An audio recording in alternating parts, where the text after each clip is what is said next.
You supervise 30 facilities in your district, but have time to visit only 5 over the next 3 months.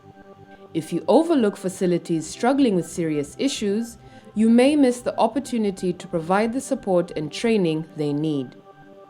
How will you prioritize which facilities to visit? How will you schedule these visits to make the most of your time at each site?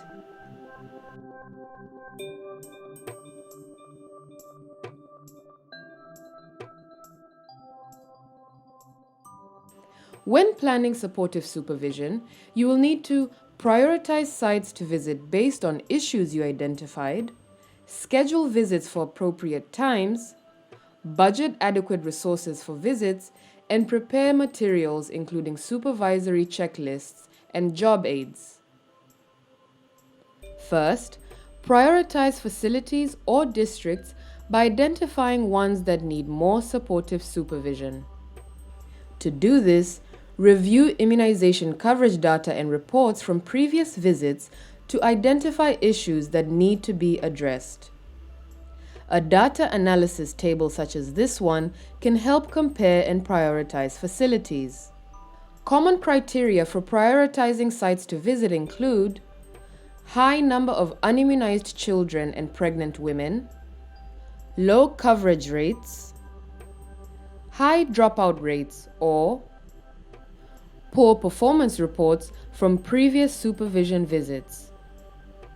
But depending on your program objectives, you may need to prioritize based on other issues such as sites with few or no past visits, in areas with recent outbreaks of vaccine-preventable diseases or AFI cases, with frequent vaccine stock problems such as stockouts, with low percentage of planned outreach sessions held, or sites with new staff who may need training on immunization practices.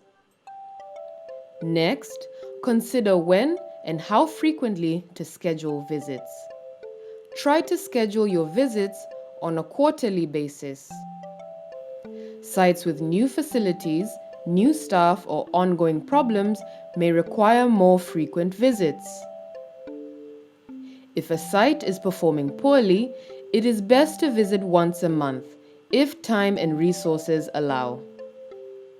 At a minimum, visit each site at least twice a year. As you prepare your supportive supervision schedule, refer to your quarterly or annual work plan. Be sure to schedule visits on days when immunization sessions are planned. At facilities with low coverage rates, try to observe an outreach or mobile session.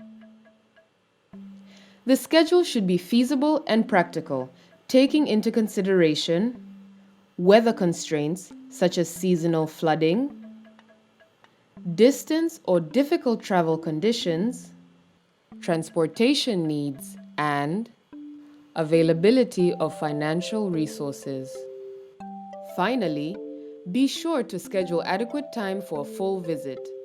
It may require 2 hours or more to carefully observe, review data, give feedback, and provide any on-site training needed.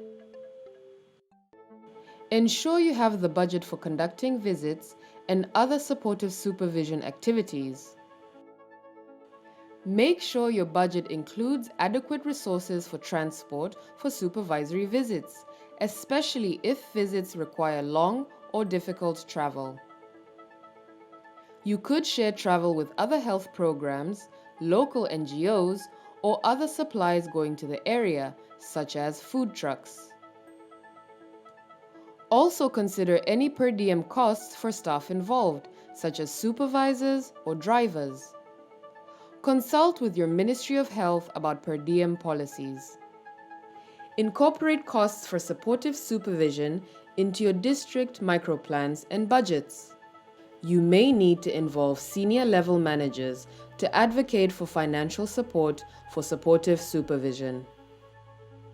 Finally, prepare any supervisory checklists or job aids for your visits. A supervisory checklist is a list of priority items to observe and record during each visit.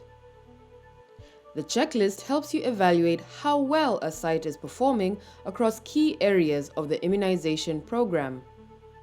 Also, make sure to prepare any job aids you may need to support on-the-job training.